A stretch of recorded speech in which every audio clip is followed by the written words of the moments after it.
Like, are you serious, man? Nico Iamaleava to UCLA. What?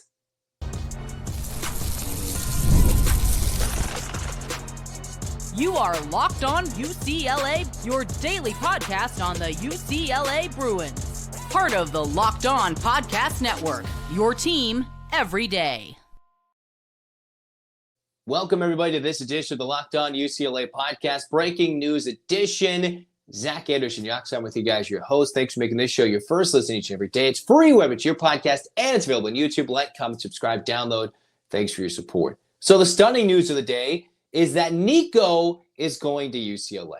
What? According to Bruce Feldman, and then apparently reported by Colin Cowherd with his sources, that Nico and Nick, the family, whatever it might be, it's not about the money, it's about the offense. Okay, the Tennessee offense that's been rolling in the last couple of years. And then you've got UCLA with a newer offensive coordinator, unproven offensive lineman, whatever. Nico is coming to UCLA. The top dog in the spring window, a shocking turn of events, an absolutely shocking turn of events that it's gone from, oh, UCLA's in on this kid. Okay, it seems like they're just taking a whiff. Okay, UCLA's like the only option. Then, when you're reading from 24/7 Sports and On3, UCLA and Nico weren't really close. They already have a transfer quarterback in their system taking spring reps, and now he has to start, Joey Aguilar, that is, has to start taking phone calls elsewhere. So Nico, who is getting this spot because it's open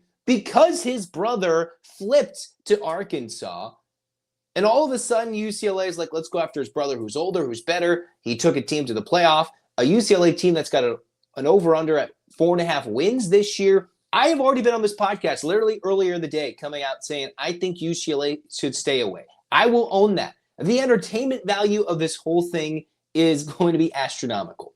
How this is going to play out. Is there a future for this kid beyond 1 year at UCLA? That's a big question because he's got 3 more years of eligibility, right? He got there early in Tennessee, got that redshirt year, played on a team, led that team to the playoff.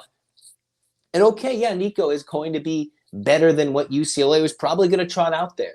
Anyway, from Joey Aguilar, who in recent starting quarterback rankings was ranked near the absolute bottom of the Big Ten and whatever was behind him. This could place UCLA with the future QB for 1 to 2 years. But the optics of it all, though, the reality is just starting to hit. What did they pay the guy? I haven't seen what it looks like. Of course, the reports have come out. Hey, UCLA, or, Nico and the brat, everything was looking for $4 million in NIL, and UCLA was nowhere near that. It didn't seem like a deal was close. I was reading from Matt Zenitz or from Pianakos of On3. It just didn't seem like okay.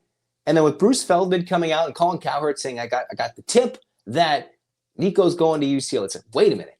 The day the portal opens, he goes in with a do not contact tag, which means I'm making it official, going to the system, and we're making it. So they've already been in works. They've already been in contact, if you will, over these last few days. What's fascinating is there's literally a Friday night showcase coming up for UCLA football. What are they going to go watch at quarterback? Like, this is such a fascinating thing, all right? I will be honest.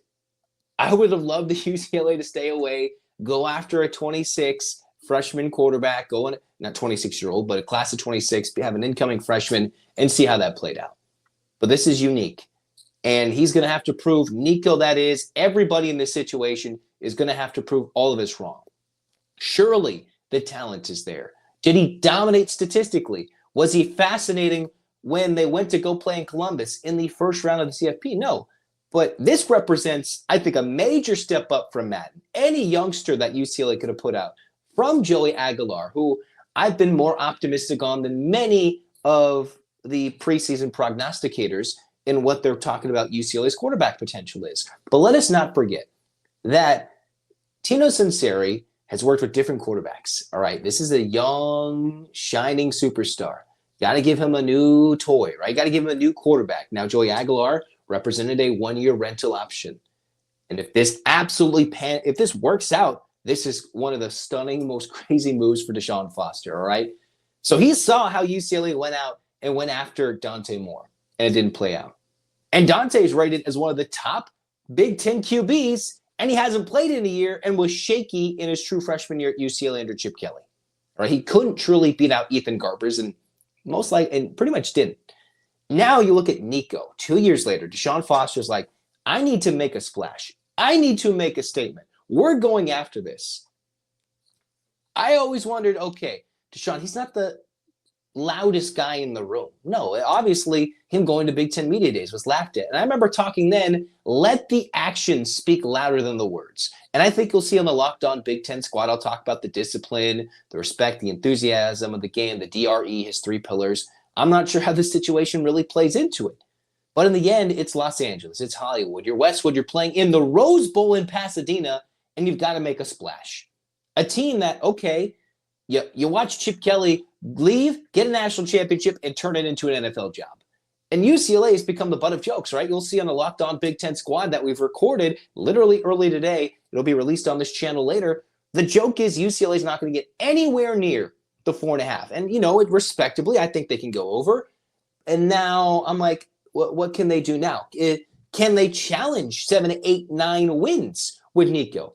It's a unique situation. I wasn't all for it, but the fact that they did it, right? Think about all UCLA's lack of NIL resources. They've gone out and gotten one of the top guys in the basketball portal in the men's side. They've gone out and gotten one of the top players in the football portal. In the span of 2 weeks, you're telling me that UCLA no longer has the resources, doesn't want to commit? I don't think that's true, even when there's glaring red flags. And I am still wrapping my mind around what they just did. Absolutely. Still wrapping my mind about what this will mean. How you're going to have spring practices and you're like, are these QBs taking reps? Who's going to be the one until Nico gets there? Like, this is crazy. What does this even mean for Joey Aguilar? Does Tennessee like, hey, come here. We'll give you a lot of money just for wanting to be here. I don't know. Do they just trade quarterbacks?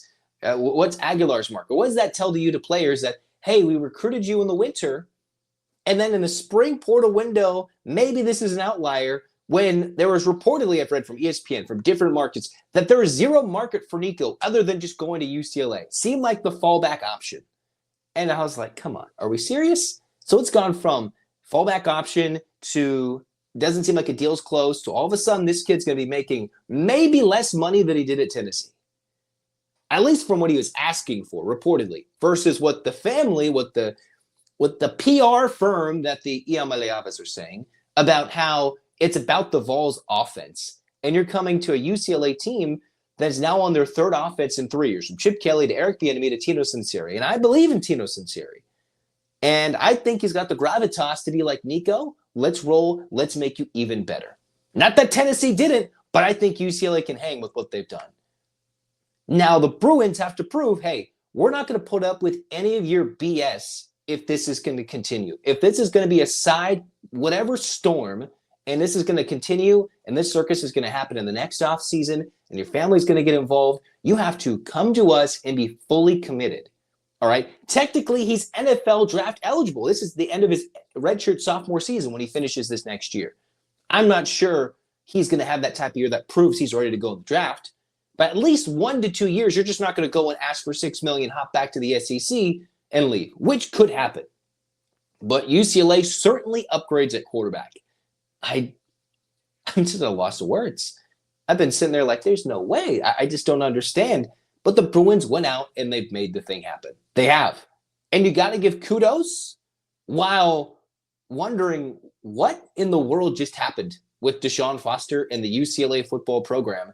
Could this be the changing thing that they get to the Big Ten? They're like, oh, we're going to go after this top dog, right, an SEC playoff program and take their quarterback. The optics look very funky.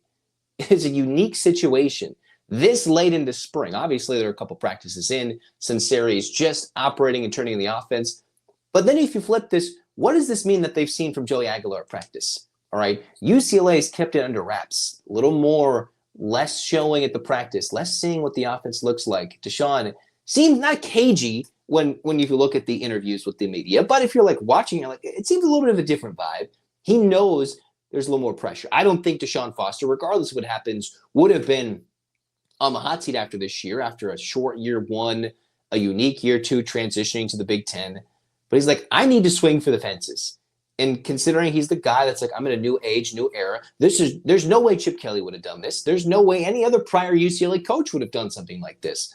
But DeShaun's like, my actions speak louder than my words, because he's not a loud individual, but he's like, we're going to go make it loud. And first offseason, he hires Eric Bieniemy. It missed, but he went after him. Then he goes after the young gun in Tino Sinceri and pairs him, goes after a quarterback. He said the NIL funds to go after with Joey Aguilar, who I'm sorry is going to lose the job most likely just like this. And then they're going to raise the stakes and go get Nico Iamaleava. This is crazy. Brings him home to Southern California. And I've already been on this podcast saying they should have stayed away. The red flags are there. But now they got to support the kid and deal with whatever happens. We all have to and figure it out. Stunning turn of events in the span of a few days. All right. In the span of a few days, UCLA could have gone from the laughingstock to making the biggest move / laughingstock. I don't know where this ranks in one of the more stunning moves in UCLA football's history, right? Where does that rank in terms of just absolute stunners? Of course, the portal, things can change every day, but goodness gracious me. Like, you just go out and say, we're going to get the number one kid out there and bring him to UCLA and compete somewhat financially with SEC programs. That's why the Bruins moved to the Big Ten. DeShaun's like, I need the support. Maybe he doesn't say it as loudly in public in front of everybody like Mick Cronin does, but he's like, hey, we got to make this happen. And they made it work. And considering it broke down late with Madden, who flipped to Arkansas, apparently the bad blood's not there, or they're like, we'll let bygones be bygones and we'll figure it out. I didn't think it was possible. I'll own up to it. I did not think that was possible.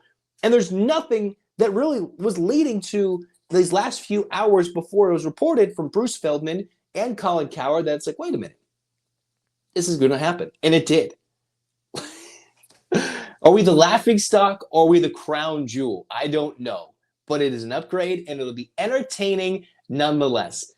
That spring practice, Friday night showcase, is he going to be there? I don't know. The spring game, oh my word.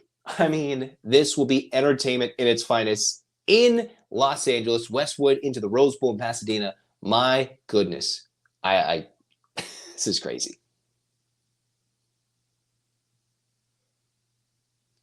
In the meantime, you should go check out FanDuel, right? Because if you're a new customer, the NBA playoffs are coming up, and you're going to want to go to FanDuel and check it out. New customers, you put in a $5 bet, you can get $250 in bonus bets if that bet wins. It's super easy to use. The app, the platform's easy, and hey, maybe you want to go check out those player props during the playoffs, right? During the postseason. Three-pointer, steals, assists. You combine those, make that into a live same-game parlay after the game tips off. You can go increase your winnings. Go check it out with FanDuel.com. Again, FanDuel.com. Check it out and go join. Big time opportunity. All right, that's going to do it for us here in Locked On UCLA. Stunning news, absolutely stunning news that Nico is going to UCLA. It's crazy, absolutely crazy. Tell me your thoughts loudly, for or against. But the Bruins have done it. They've upgraded at the quarterback position, and we're going to live with it. Again, you know my thoughts. I was against it. Unique situation. They're already burned by Madden. I've got my intel about the family and how they operate, and it wasn't very positive. And that was back in November, right after the Madden situation. And Jace Brown. They took 2 recruits away from UCLA. They've bounced between schools. I do not know how this is going to play out, but it is stunning, and they've made their move.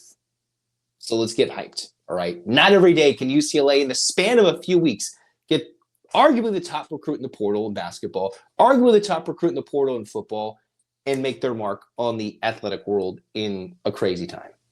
Man, I don't know what to think about this Big Ten, NIL, transfer portal era, but UCLA is making it entertaining. I don't know if they're winning it, but they've made it entertaining, and they're not out of the national headlines. Craziness. Hands up, Bruins fans. 8 clap time, baby. And 1, 2, 3, 4, 5, 6, 7, 8, UCLA. UCLA, fight, fight, fight. This has been Locked On UCLA. Zach signing off. Go Bruins.